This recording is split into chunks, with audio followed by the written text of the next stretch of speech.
The crystal chandeliers sparkled above the white tablecloths at Lawrence, the most expensive restaurant in the city. Simone adjusted the emerald dress her husband Brett had insisted she wear, checking her reflection in the window. She looked beautiful, her dark skin glowing, her natural curls perfectly styled, her smile bright despite the nervousness in her stomach. Brett had been distant for months, but he'd promised tonight would be special. Their 10th anniversary and Christmas Eve combined. She wanted to believe they could fix things. "Sorry I'm late, babe," Brett said, sliding into his seat across from her. His blonde hair was slicked back, his expensive suit perfectly pressed. But something was wrong with his smile. It was cold. Cruel even. "It's okay," Simone said softly. "I ordered your favorite wine. We won't be needing that." Brett snapped his fingers, and a woman Simone had never seen before sat down at their table.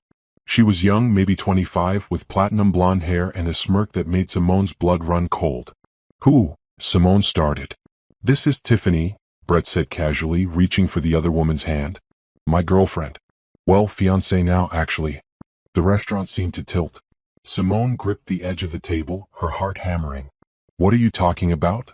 Brett pulled an envelope from his jacket pocket and slid it across the white tablecloth. "Merry Christmas, Simone. You're being served."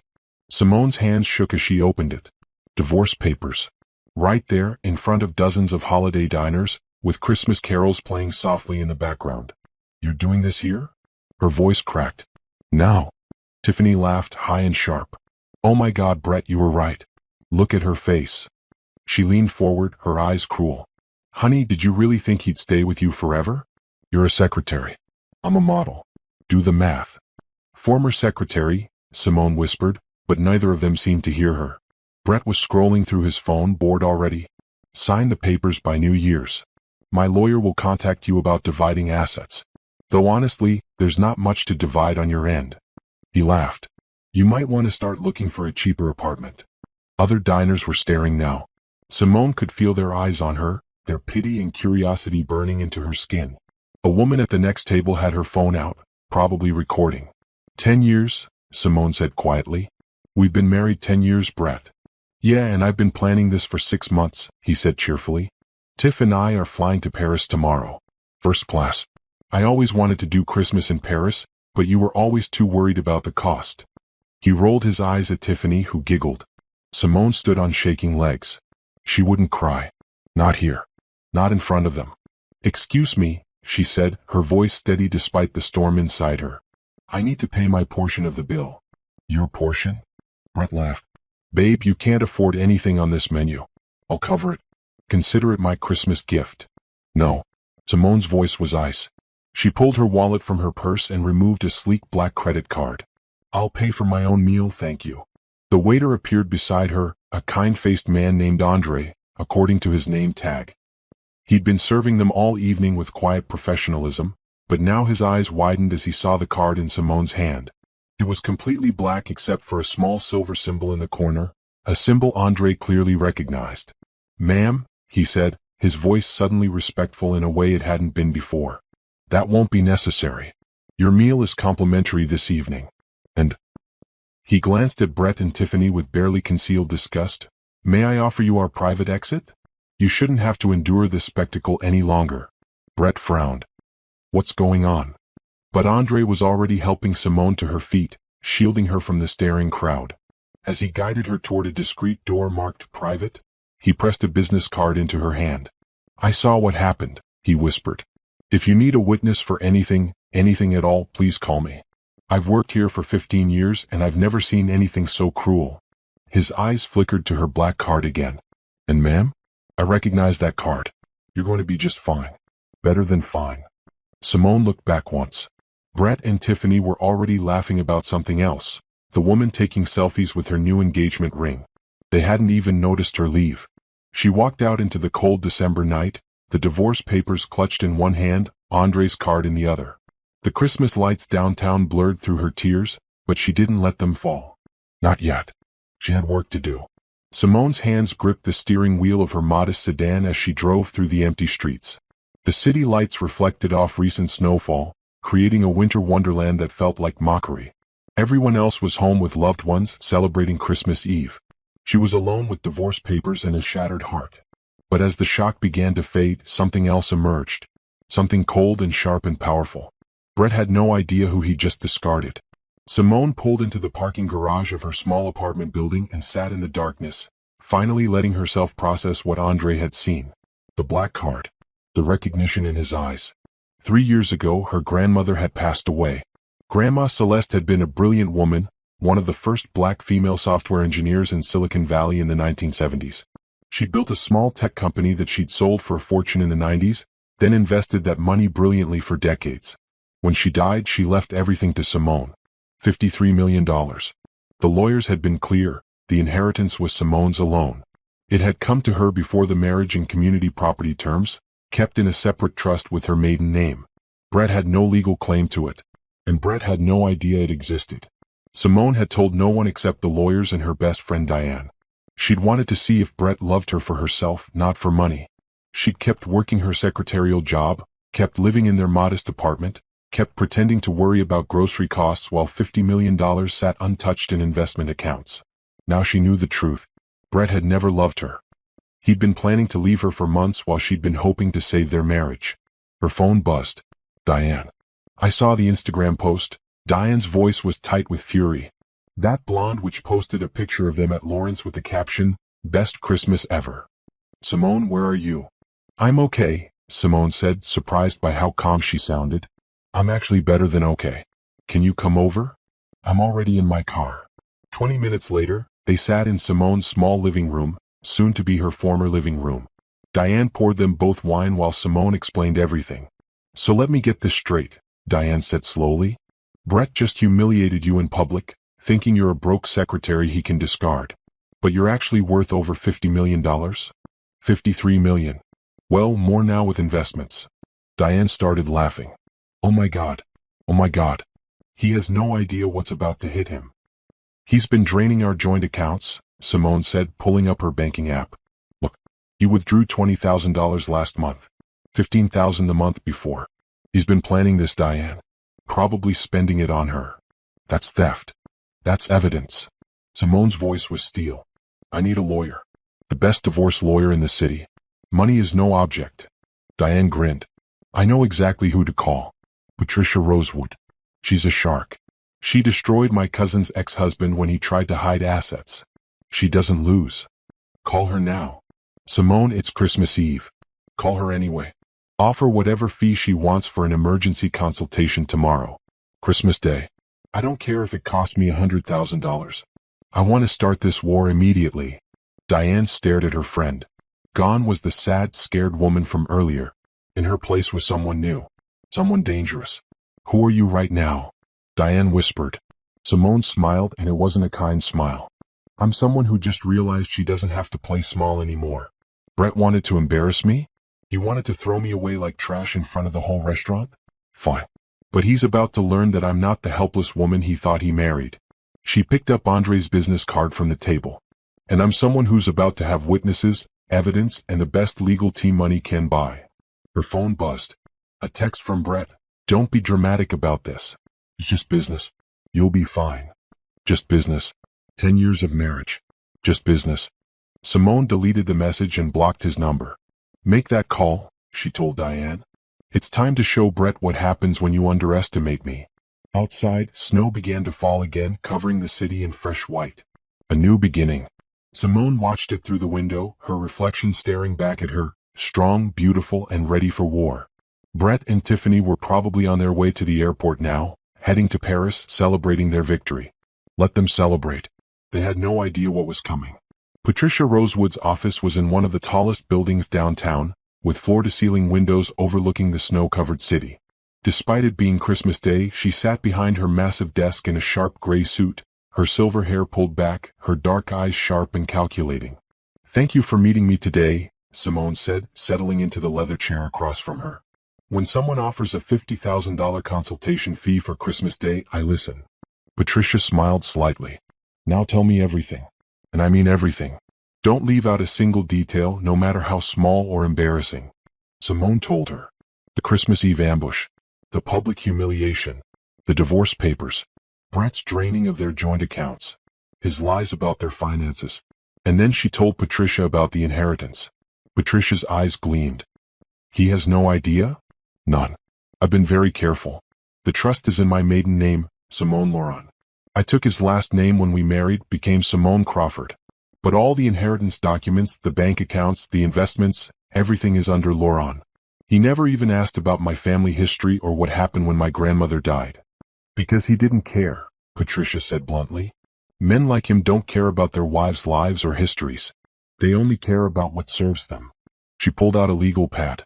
Tell me about these joint accounts he's been draining. Simone provided the details. 20,000 here. 15,000 there.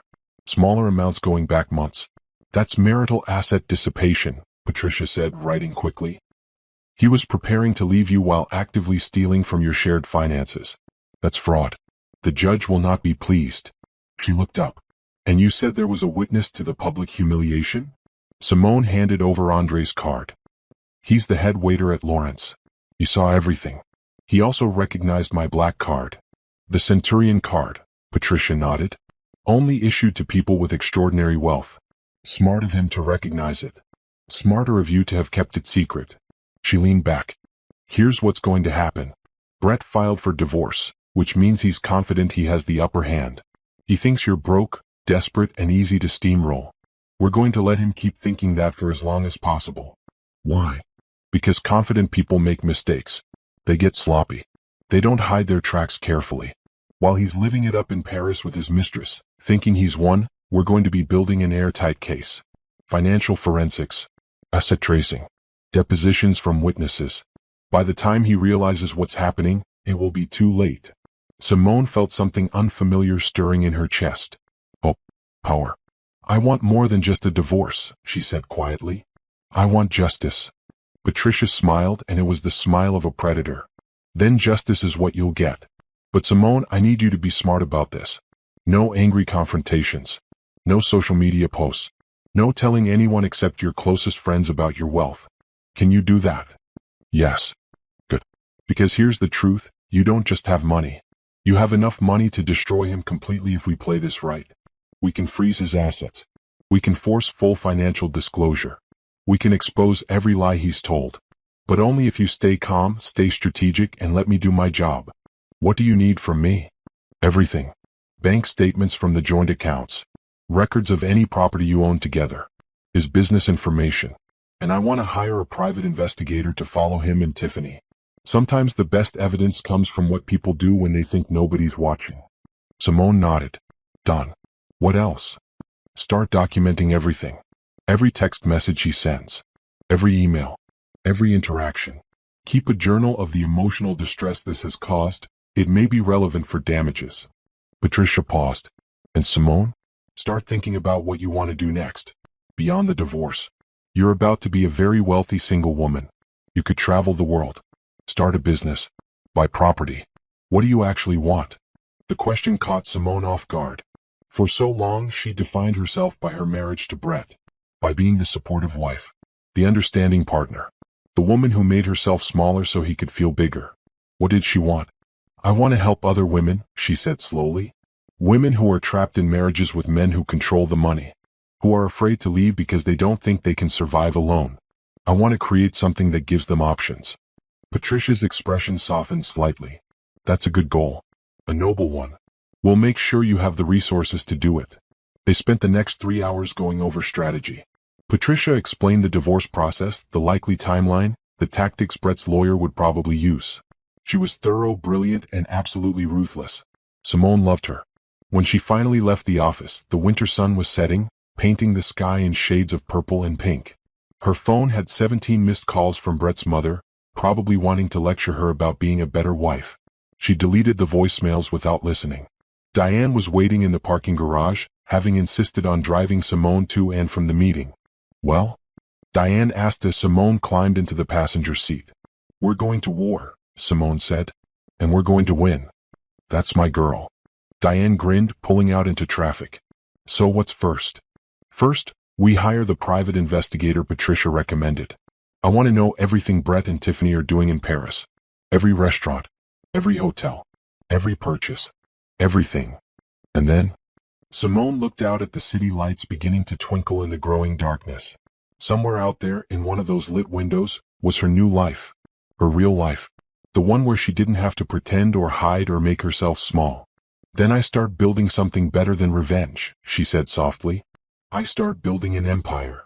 The private investigator Patricia recommended was a woman named Sharon Torres, a former FBI agent with steel gray hair and eyes that missed nothing. She sat in Simone's small apartment 3 days after Christmas, showing her photographs on a tablet. Your husband and his girlfriend are staying at the George V in Paris, Sharon said, swiping through images.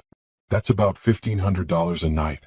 They've been eating at Michelin-starred restaurants, shopping on the Champs-Élysées, and posting everything on social media. Simone studied the photos. Brett and Tiffany feeding each other croissants, kissing in front of the Eiffel Tower. Tiffany showing off shopping bags from designer stores. He's spending money like he has it, Simone observed. That's the interesting part. Sharon pulled up a different screen. I accessed his credit card statements, legally, through channels Patricia set up. He's maxing out cards. The Paris trip alone has cost him over $40,000 so far, and they're there for 2 weeks. Where's he getting the money? Some from your joint accounts, which we expected. But also from a business credit card for Crawford Consulting. That's his company, right? Yes. He does financial consulting for small businesses. The irony wasn't lost on Simone. Brett advised others on their finances while destroying his own. Well, he's using company funds for personal expenses. That's illegal. It's also incredibly stupid. Sharon smiled grimly. Men like this always think they're smarter than everyone else. They get arrogant, sloppy. It makes my job easy. What else have you found? Sharon hesitated. He's also got gambling debts. 3 different casinos have filed claims against him in the past year. Together, he owes them about $70,000. Simone felt cold. 70,000? And there's more.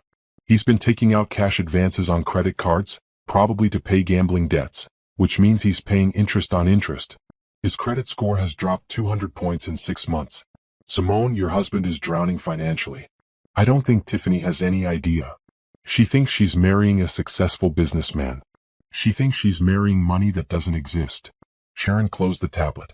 This is actually good for your case. It shows he was hiding financial problems from you, draining marital assets to cover personal debts, and committing fraud. Patricia can use all of this. After Sharon left, Simone sat alone in the apartment she'd be leaving soon. Everything felt surreal. A week ago, she'd been trying to save her marriage. Now she was uncovering the truth about a man she'd never really known. Her phone rang. Diane. I found it, Diane said excitedly. The perfect penthouse. It just hit the market today. 3 bedrooms, 3 bathrooms, floor-to-ceiling windows, rooftop terrace. It's in the new luxury building downtown, the one with the doorman and the gym and the indoor pool. How much? $2.8 million. Old Simone would have gasped. New Simone did the math quickly, less than 6% of her total wealth, and real estate was a solid investment. Set up a viewing for tomorrow, she said. I'll pay cash. Diane squealed. Really? Really? I'm done living small. If I'm starting over, I'm starting over right. The next day, Simone walked through the penthouse in the tallest residential building in the city. Winter sunlight streamed through massive windows, illuminating marble floors and modern fixtures. The view stretched for miles, the river, the downtown skyline, the snow-covered parks. I'll take it, she said to the real estate agent, who blinked in surprise. Don't you want to think about it? Maybe bring your husband to see it? Simone smiled coolly. I'm getting divorced. And I don't need to think about it. I'll have my lawyer send over the paperwork for a cash purchase today. The agent's jaw dropped. Cash. Cash. I'd like to close as soon as possible. Within a week, Simone owned the penthouse. She hired an interior designer and movers, transferring her belongings from the cramped apartment to the spacious luxury unit. She kept the furniture simple but elegant, white sofas, glass tables, modern art on the walls. Her new bedroom had a view of the sunrise. Her bathroom had a tub big enough to swim in. She stood on the rooftop terrace one evening, wrapped in a cashmere coat, looking out at the city lights. This was hers. All hers. She'd bought it herself with money she'd earned through her grandmother's legacy. Brett didn't even know this version of her existed. Her phone buzzed. A text from an unknown number. Mrs. Crawford, this is Brett's lawyer, Richard Stone. We need to schedule a time to discuss asset division. Please respond within 48 hours. Simone forwarded the message to Patricia, who responded immediately, Let me handle this. Don't respond directly. Simone had bigger plans than arguing with lawyers. She'd been researching nonprofits, reading about organizations that helped women escape domestic violence and financial abuse. There was a gap in services. Many programs helped with immediate safety and shelter, but few helped women rebuild financially. Few taught them about credit, about investing, about building wealth. Simone could do that. She had the money and soon she'd have the time. She spent her evenings drafting a business plan. The organization would be called Foundation First, helping women build strong financial foundations for new lives. They'd offer free financial counseling, job training, small business grants, and emergency funds for women leaving abusive or controlling situations. Diane helped her refine the plan, and Patricia connected her with nonprofit lawyers who could handle the incorporation. Within 2 weeks, Foundation First was a registered charity with Simone as the founder and primary donor. She started small, renting office space, hiring 2 counselors, and quietly reaching out to women's shelters to let them know about the services. She used her middle name professionally, Simone Laurent, so Brett wouldn't connect the dots if he happened to hear about it. The first client was a woman named Rachel, whose husband had controlled every penny for 15 years. She came in scared, ashamed, certain she couldn't survive alone. Simone sat across from her in the bright, comfortable office and smiled. "You absolutely can survive. And you can thrive. Let me show you how." By the end of the session, Rachel had a plan, a budget, a job lead, and a small grant to help with first and last month's rent on an apartment. She left crying happy tears. "Thank you," she whispered. "I feel like I can breathe for the first time in years." After she left, Simone stood at the window looking out at the city. This was what she wanted. Not revenge exactly, but justice. Helping other women while building something meaningful. Brett had thrown her away thinking she was worthless. She was proving him spectacularly wrong. Brett and Tiffany returned from Paris in mid-January, their social media full of romantic photos and gushing captions. Simone saw the post through Sharon's updates but didn't look herself. She blocked both of them everywhere. "They're back in his old apartment," Sharon reported during their weekly meeting. "The lease is in both their names now. She moved all her stuff in while they were gone, had her sister do it." "How's he paying for everything?" Simone asked. Sharon pulled up financial records. "He's juggling. Paying one credit card with another. Borrowing from his business account to pay personal expenses, then using personal credit to pay back the business account. It's a house of cards, Simone. It's going to collapse soon." "Good. There's something else." Sharon hesitated. "He told Tiffany he's worth about $2 million. She posted about it in a private Facebook group for models, talking about how she upgraded to a millionaire." Simone laughed bitterly. "He's not worth anything close to that. His business is valued at maybe $300,000 on paper, but it's declining. He's losing clients. Word got out about the divorce, people talk in business circles, and some of his clients are uncomfortable with how he handled it. Public humiliation of a spouse at Christmas dinner doesn't play well with family-oriented businesses." "Is Tiffany working?" "Modeling gigs here and there. Nothing major. She's posted about expecting Brett to take care of her now that they're engaged. She thinks she doesn't need to work anymore. She's in for a surprise." Meanwhile, Simone's own life was expanding in ways she'd never imagined. Foundation First had helped 15 women in its first month. Word was spreading through shelters and support groups. A local news station had reached out, wanting to do a story about the new nonprofit helping women rebuild financially. Simone agreed to the interview but insisted on using only her middle name and no close-up shots of her face. "I want the focus on the women we're helping, not on me," she told the reporter. The segment aired on a Tuesday evening. Diane called immediately. "You were amazing. So poised and professional. And the women you helped, their stories were so powerful. I just hope it helps more people find us." "Oh, it will. The station's website has the information. I bet you get calls tomorrow." She did. 23 calls the next day alone. Women asking for help. Donors wanting to contribute. Other nonprofits wanting to collaborate. Simone hired 2 more counselors and a part-time administrative assistant. She leased additional office space. She set up a small emergency fund that could help women with immediate needs, security deposits, work clothes, childcare costs. She was too busy to think much about Brett, which was exactly how she wanted it. But Patricia kept her updated on the legal proceedings. Brett's lawyer had filed the initial divorce paperwork, expecting a simple asset split. Patricia had responded with a motion for full financial disclosure. He's going to have to reveal everything, Patricia explained over coffee at Simone's penthouse. Every account, every debt, every asset. His lawyer is fighting it, but the judge will grant it, especially given the evidence we have of him draining joint accounts. When? Probably next month. And Simone, when that happens, he's going to realize he's in trouble. The gambling debts, the credit card debt, the business irregularities, it's all going to come out. He might try to contact you. I won't respond. Good. Let me handle everything. Your job is to keep building your life. Let him destroy his own. That's exactly what was happening. Sharon's reports showed Brett's life unraveling in slow motion. A major client fired him. Another client threatened to sue over advice that cost them money. His business partner started asking uncomfortable questions about the missing funds. And Tiffany was getting impatient. She posted passive-aggressive comments on social media about men who promise the world but deliver nothing. She complained to friends about Brett working all the time and being stressed. She'd expected fancy dinners and shopping trips, but Brett was suddenly too busy and watching expenses. She's starting to figure out he lied to her, Diane observed, scrolling through screenshots Sharon had provided. Look at this post, when he said millionaire but acts like thousandaire. Girl is getting suspicious. Simone felt nothing. No satisfaction, no pity, nothing. These people had humiliated her publicly and destroyed her marriage for their own selfish wants. They could deal with the consequences. She was busy with better things. Like the gala she was planning for Foundation First. A fundraiser to expand services and help more women. She'd rented a ballroom at a luxury hotel, hired caterers, and invited potential donors from across the city. Are you sure about this? Diane asked, helping her review the guest list. It's pretty high profile. Brett might hear about it. Let him hear, Simone said calmly. I'm using my maiden name professionally.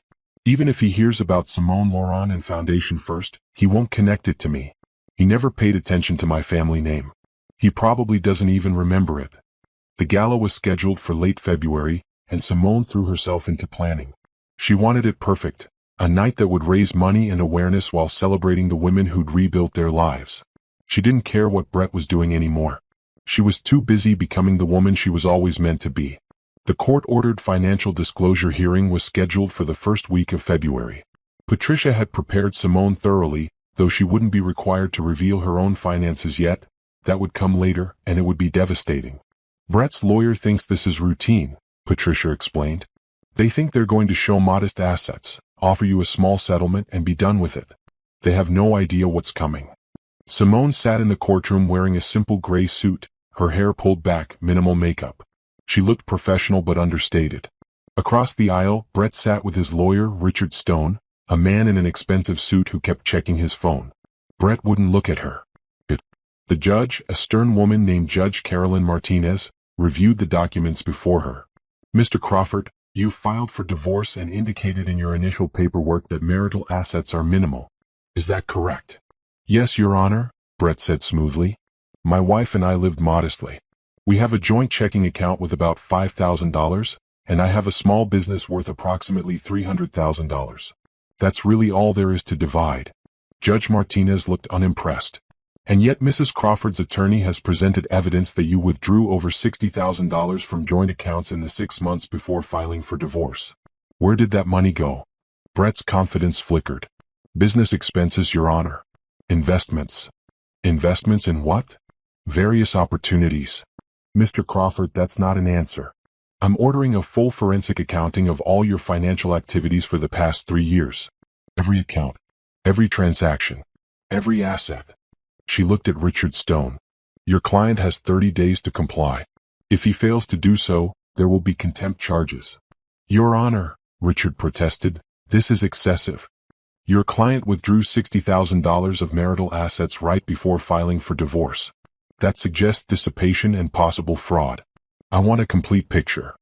She banged her gavel. 30 days. Next hearing is March 5th. Outside the courtroom, Patricia smiled grimly. Now the real fun begins. The forensic accountants will find everything. The gambling debts. The credit card fraud.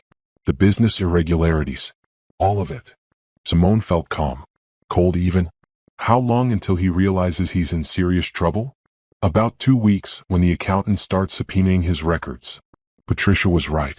2 weeks later, Sharon reported that Brett was in a panic. He'd been on the phone with his lawyer for hours. He'd snapped at Tiffany when she asked for money for a new purse.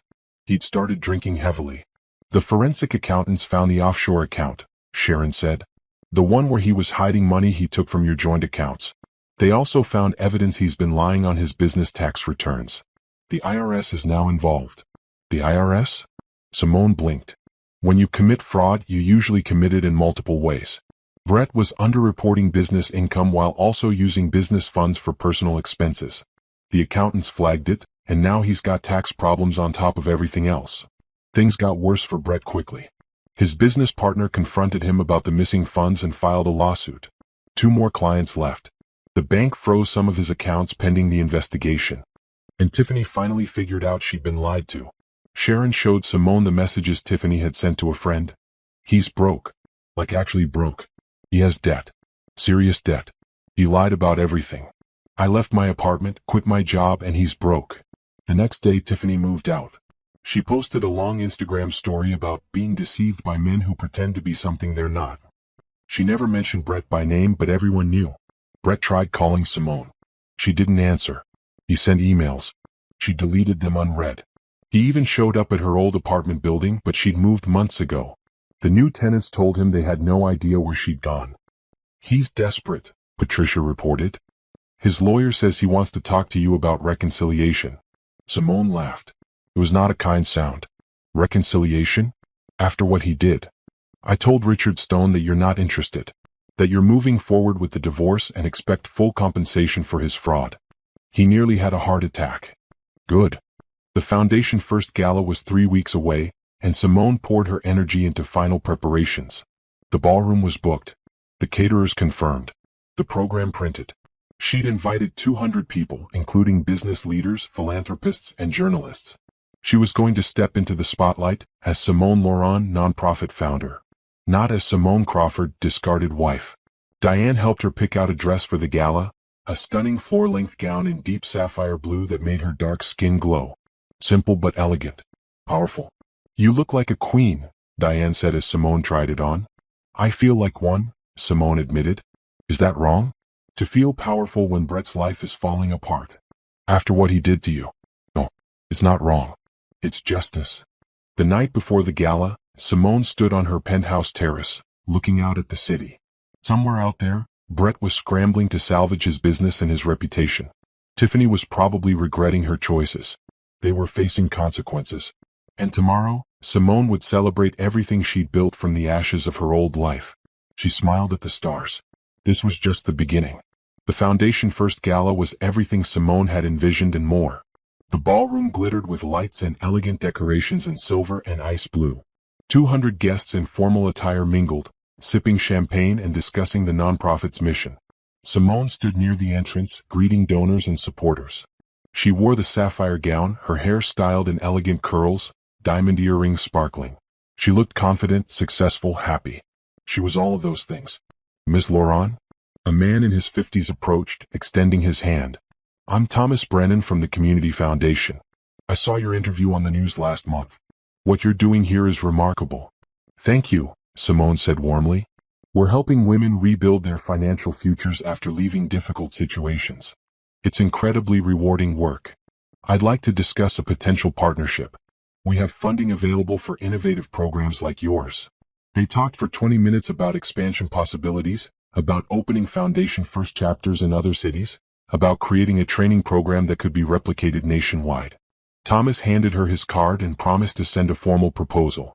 As he walked away, Diane appeared at Simone's elbow. Do you realize what just happened? The Community Foundation funds major projects.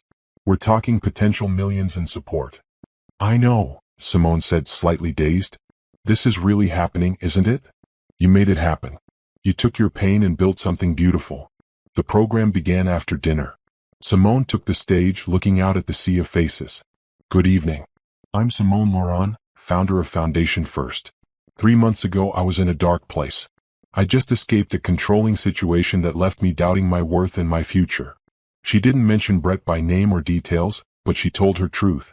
I was lucky. I had resources and support. But I kept thinking about the women who don't. The women trapped by financial control. Who stay in harmful situations because they can't see a way out. I started Foundation First to be the way out. She introduced 3 women they'd helped: Rachel, who now had her own apartment and a full-time job; Maria, who'd started a small catering business with a Foundation First grant; Kennedy, who'd escaped an abusive marriage and was now enrolled in college. Each woman shared her story. There wasn't a dry eye in the room. By the end of the evening, Foundation First had raised over $300,000 in donations and pledges. Simone was approached by reporters from 3 different publications, all wanting to feature the nonprofit's work. "This is incredible," Patricia said, finding Simone near the end of the night. "You've built something amazing." "And Simone? Brett still has no idea it's you behind this.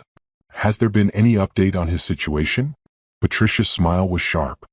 "His business partner's lawsuit is moving forward. The IRS has opened a formal investigation, and the court date for your divorce trial is set for March 15th. He's going to have to testify about every lie, every stolen dollar, every piece of fraud. It's going to be brutal." "Good." Over the next month, Simone's life continued its upward trajectory. Foundation First expanded to a second location. She was invited to speak at a conference on financial empowerment. A major women's magazine wanted to profile her work. She invested some of her wealth in tech startups founded by women, becoming a silent partner in 3 promising companies. She bought a second property, a beach house on the coast where she could escape and think. She donated to causes she believed in and built a life that felt authentic and purposeful. Meanwhile, Brett's world continued to crumble. The IRS audit revealed he owed back taxes and penalties totaling over $200,000. His business was essentially bankrupt. His former partner had frozen him out completely. And then the criminal charges came. "Wire fraud and embezzlement," Patricia reported. "The offshore accounts, the business fund misuse, the tax fraud, it all added up. The district attorney is prosecuting. Brett could face prison time." Simone absorbed this information calmly. She'd moved so far beyond Brett that news of his downfall felt almost abstract, like reading about a stranger in the newspaper. What about the divorce trial? It's still happening. The criminal trial will be separate, but the evidence from the divorce proceedings helped build the criminal case. Ironic, isn't it? He filed for divorce thinking he'd walk away clean. Instead, it exposed everything. The divorce trial in mid-March was anticlimactic in some ways. Brett looked terrible, thin, exhausted, defeated. He avoided looking at Simone as his lawyer tried to argue for a 50-50 split of remaining assets. Patricia destroyed that argument in minutes. She presented evidence of the $60,000 Brett had stolen from joint accounts, the gambling debts he'd hidden, the business fraud, the lies about his financial situation. Then she did something Brett never expected. "Your Honor, my client would like to present evidence of her own financial situation." Patricia handed documents to the judge. Mrs. Crawford received an inheritance from her grandmother 3 years ago. It was held in trust under her maiden name. Mr. Crawford knew nothing about it. Brett's head snapped up. Simone watched his face as the judge reviewed the documents. "Mrs. Crawford is independently wealthy," Patricia continued, "worth approximately $55 million. She has no need for Mr. Crawford's debt-ridden assets. However, she does seek compensation for the funds he stole from her and for the emotional distress of his public humiliation and fraud." Brett's face went white, then red, then white again. "$55 million?" he whispered. The judge looked at him sternly. "Mr. Crawford, you attempted to defraud someone who had no need to defraud you. You destroyed your marriage, your business, and your reputation for nothing." She banged her gavel. "I'm awarding Mrs. Crawford full compensation for stolen funds plus punitive damages totaling $300,000. I'm also awarding her sole ownership of the primary residence you shared, though I understand she no longer wants it. You'll sell it and give her the full proceeds. This court finds your behavior during this marriage to be fraudulent, cruel, and contemptible. Divorce granted." Brett tried to speak. His lawyer pulled him back down. Outside the courtroom, Simone breathed in the spring air. It was over. Legally, officially, completely over. "How do you feel?" Patricia asked. "Free," Simone said simply. "I feel free." Architected justice narrative with protagonist detached ascendancy. The user wants Chapter 8 to focus on justice being served. Brett should face criminal prosecution, his reputation should collapse, and Tiffany should face consequences too. Simone.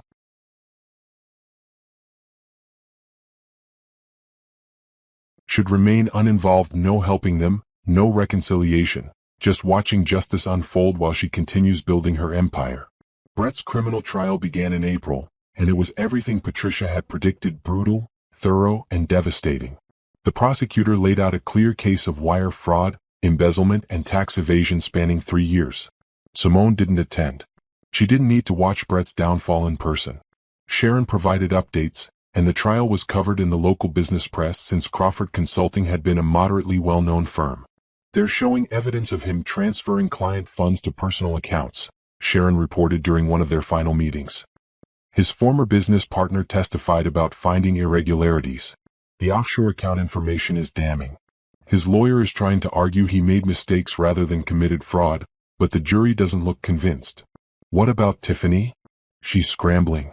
She moved back in with her parents. No modeling jobs." Apparently word got around about her involvement in breaking up a 10-year marriage, and some agencies don't want the drama. "She's working retail now at a department store." Simone felt nothing about this. Tiffany had made choices. Actions had consequences. The jury deliberated for less than 6 hours before returning a guilty verdict on all counts.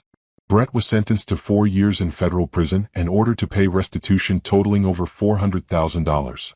The news hit the local media. "Financial consultant convicted of fraud," read the headlines. Some articles mentioned the divorce, the public humiliation, the dramatic courtroom revelation of Simone's hidden wealth. Simone's phone exploded with messages. Old friends who'd sided with Brett now wanted to apologize. Brett's mother called, crying, asking Simone to help him somehow. Extended family members expressed shock and offered belated support. Simone ignored most of them. She responded to a few genuine friends with brief thanks and moved on. She wasn't interested in rehashing the past with people who hadn't stood by her when it mattered. What she did do was focus on her growing empire. Foundation First had expanded to 4 cities. The Community Foundation Partnership had come through with a $3 million grant. Simone had hired a full staff: counselors, financial advisors, job placement specialists, legal advocates. The organization was helping hundreds of women now. Women like Simone who'd been controlled, diminished, or discarded. Women who were discovering their own strength and potential. A documentary filmmaker approached Simone about creating a film about Foundation First's work. A book publisher wanted her to write a memoir about financial empowerment after divorce. Multiple universities invited her to speak about women's economic independence. She accepted some opportunities and declined others, choosing carefully based on what would help the most women. She wasn't interested in being famous. She was interested in making a difference. Her investment portfolio had grown too. The tech startups she'd supported were thriving. Her real estate holdings had appreciated. Her wealth had increased to over $60 million, and she was using it strategically, investing in women-owned businesses, supporting educational programs, building infrastructure for economic empowerment. "You've become a force," Diane said one evening as they sat on Simone's penthouse terrace, watching the sunset. "Do you realize that? You're not just wealthy. You're powerful. You're changing lives." "I'm doing what I wish someone had done for me," Simone said. "Showing women they don't need to shrink themselves. They don't need to hide their strength or their resources. They can be fully themselves and build amazing things." Brett must be losing his mind knowing what he threw away. I don't care what Brett thinks. He's facing the consequences of his choices. That's all I ever wanted, for him to face consequences instead of just moving on while I suffered. Brett sent a letter from prison. Simone recognized the return address and threw it away unopened. She didn't need his apologies or excuses or explanations. That chapter of her life was closed. Tiffany tried a different approach. She reached out through social media with a message about women supporting women and how they'd both been victims of Brett's manipulation. Simone blocked her immediately. These people had humiliated her publicly, destroyed her marriage, and shown zero remorse until they faced consequences. Now they wanted sympathy and support? No. They could figure out their own paths forward without her help. She had better things to do. Like the scholarship program she was launching through Foundation First, full-ride scholarships for women over 30 returning to college after leaving controlling relationships. Like the microfinance initiative providing small business loans to women entrepreneurs. Like the housing program helping women secure safe, affordable apartments. 6 months after the divorce was finalized, Simone was featured on the cover of a national business magazine. The philanthropist rebuilding women's lives read the headline with a photo of her in a sharp white suit, standing in Foundation First's flagship office, surrounded by the women they'd helped. The article detailed her journey, though she kept Brett's name out of it, referring to him only as a former spouse whose fraud led to a difficult divorce. The focus was on what she'd built, not what she'd escaped. That night her phone rang. An unknown number. She almost didn't answer, but something made her pick up. "Miss Laurent? This is Andre. From Lawrence Restaurant. You might not remember me." "I remember," Simone said warmly. "You were kind to me on the worst night of my life. I saw your article. I wanted to tell you how proud I am of what you've accomplished. When I saw that black card that night, I knew you'd be okay. But I never imagined this. You're extraordinary." They talked for 20 minutes. Andre shared that he'd left Lawrence and opened his own restaurant, a small place serving food from his grandmother's recipes. "Your courage inspired me," he said. "If you could rebuild your whole life, I figured I could take a chance on my dreams too." After they hung up, Simone stood on her terrace looking at the city lights. Somewhere down there, Brett was in prison. Tiffany was struggling in a retail job. They were facing the natural consequences of their cruelty and lies. And Simone was thriving. She'd taken the worst betrayal of her life and transformed it into purpose. She'd turned pain into power. Not through revenge, but through building something meaningful. The best revenge, she'd learned, wasn't destroying your enemies. It was becoming so successful they became irrelevant. 1 year after that terrible Christmas Eve, Simone stood in front of a mirror in her penthouse bedroom, barely recognizing the woman staring back at her. She wore an elegant cream-colored suit, her hair styled in a sophisticated updo, subtle makeup highlighting her features. But the real change wasn't the clothes or the hair. It was her eyes. They held confidence, strength, peace. The broken woman Brett had discarded was gone. In her place stood someone powerful, purposeful, and genuinely happy. Today was the 1-year anniversary celebration for Foundation First. What had started as a small nonprofit helping a handful of women had exploded into a national movement. They now operated in 12 cities. They'd helped over 2,000 women rebuild their financial lives. They distributed $5 million in grants and loans. They changed lives. Diane knocked on the bedroom door. "Ready?" "The car's waiting." The celebration was being held at the city's convention center, the only space large enough for everyone who wanted to attend. Donors, supporters, the women they'd helped, community leaders, press. Over 500 people. As Simone walked into the main hall, she was struck by the transformation of the space. Elegant decorations in silver and ice blue Foundation First signature colors. Banners showing statistics about their impact. Photo displays featuring the women whose lives had been changed. "Simone." Rachel hurried over, wearing a professional dress and heels. She looked nothing like the scared woman who'd first walked into Foundation First's office a year ago. "I wanted to thank you again. I got promoted last month. I'm a manager now. I'm buying a house next year. None of this would be possible without you. You did the work, Rachel. I just gave you the tools. You gave me hope. That's worth more than tools." Throughout the evening, Simone heard similar stories. Maria's catering business had expanded and now employed 6 people. Kennedy had graduated college with honors and was applying to law school. Dozens of other women shared their journeys from despair to dignity, from powerlessness to empowerment. The keynote speaker was Dr. Jennifer Walsh, a nationally recognized expert on economic abuse.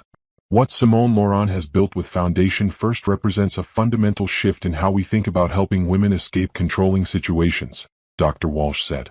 She understood that safety isn't enough. Women need economic power, financial education, and pathways to independence. Foundation First provides all of that.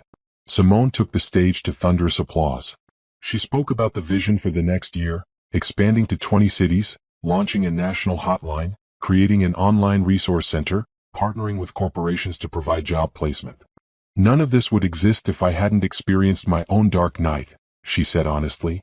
"A year ago, I sat in a restaurant while my marriage ended in the most humiliating way possible. I felt worthless, broken, small. But I learned something important. We get to choose what we become after trauma. We can let it destroy us, or we can let it forge us into something stronger." She paused, looking out at the faces in the crowd. "I chose strength. I chose purpose. I chose to build something that would help other women make the same choice. And looking at all of you tonight, the women who've rebuilt your lives, the supporters who believe in this mission, the team who makes this work possible, I know I made the right choice." The standing ovation lasted 5 minutes. After the formal program, Simone mingled with guests.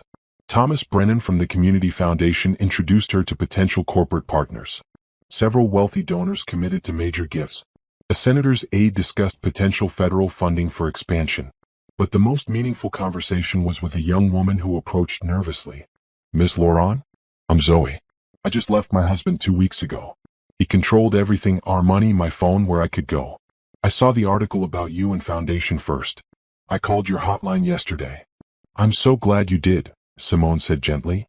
Are you safe? I'm staying with my sister. But I don't have any money. No job. No credit in my own name. I feel so stupid for letting him control everything. Stop. Simone took her hands. You're not stupid. You were trapped in a system designed to keep you powerless. But you got out. That takes incredible courage. And now we're going to help you build a new life. A life where you control your own money, your own choices, your own future. Zoe's eyes filled with tears. You really think I can do that? I know you can. Because I did it. And I've watched 2,000 other women do it. You're stronger than you know, Zoe. Let us help you discover that strength. After the celebration ended, Simone stood alone in the empty convention center for a moment, taking it all in. A year ago, she'd been humiliated and broken. Now she was a nationally recognized philanthropist, a successful businesswoman, a voice for women's economic empowerment. Her phone buzzed. An email from her lawyer about Brett's restitution payments. He was working a prison job making minimal wages, and every penny went to paying back what he'd stolen. It would take him decades. Simone deleted the email without reading the details. Brett was irrelevant to her life now. A footnote in her history, nothing more. What mattered was the future she was building, the women she was helping, the impact she was making. As she left the convention center and climbed into the car waiting for her, Simone caught her reflection in the window. She smiled at herself, a real, genuine smile. She transformed pain into power, betrayal into purpose, humiliation into hope. And she was just getting started. Christmas Eve again. 1 full year since Brett had handed her divorce papers in a crowded restaurant. 1 year since her old life had ended and her new life had begun. Simone's penthouse was full of people tonight, but the right people. Diane and her family. Rachel, Maria, Kennedy, and a dozen other women from Foundation First, many with their children. Patricia, who'd become a genuine friend beyond just being her lawyer. Sharon, the investigator. Andre from the restaurant, who'd become a valued connection in the business community. The apartment glowed with soft white lights and silver decorations. No sad memories here. Only joy, community, and celebration. This is beautiful, Rachel said, standing by the floor-to-ceiling windows looking out at the city lights. Look how far we've all come. Look how far you came, Simone corrected gently. You did the hard work. With your support. Simone had learned to accept the gratitude gracefully. For months, she'd deflected praise, uncomfortable with being seen as anyone's savior. But she'd come to understand that letting people thank her was part of their healing. Acknowledging their journey meant acknowledging her role in it, and that was okay. The doorbell rang. Diane answered it and returned with a tall man in his 40s, handsome in an understated way, with kind eyes and an easy smile. Simone, this is Jonathan Fletcher. He's the architect who designed the new Foundation First building downtown. Jonathan, this is Simone Laurent. They shook hands. Jonathan's grip was warm, confident but not aggressive. I've been wanting to meet you properly, he said. I've admired your work from afar. What you've built with Foundation First is remarkable. Thank you. And thank you for the beautiful building design. The space is perfect for what we need. They talked about architecture, about design philosophy, about creating spaces that felt welcoming rather than institutional. Jonathan was intelligent, thoughtful, and genuinely interested in Foundation First's mission. He asked questions about the women they helped, about the programs they offered, about Simone's vision for expansion. It wasn't until an hour later that Diane pulled Simone aside and whispered, "He's single, successful, and clearly interested. Just so you know." Diane? I'm not pushing. I'm just informing. You've been so focused on work this year, which is great. But you're allowed to have a personal life too, you know? Simone looked across the room where Jonathan was talking with Andre, both men laughing about something. He was attractive, yes. But more importantly, he seemed kind, respectful, genuine. Maybe someday. Not tonight. Not yet. But someday. As midnight approached, Simone gathered everyone in the living room. I want to thank all of you for being here tonight. A year ago, this night was the worst of my life. I felt broken, worthless, humiliated.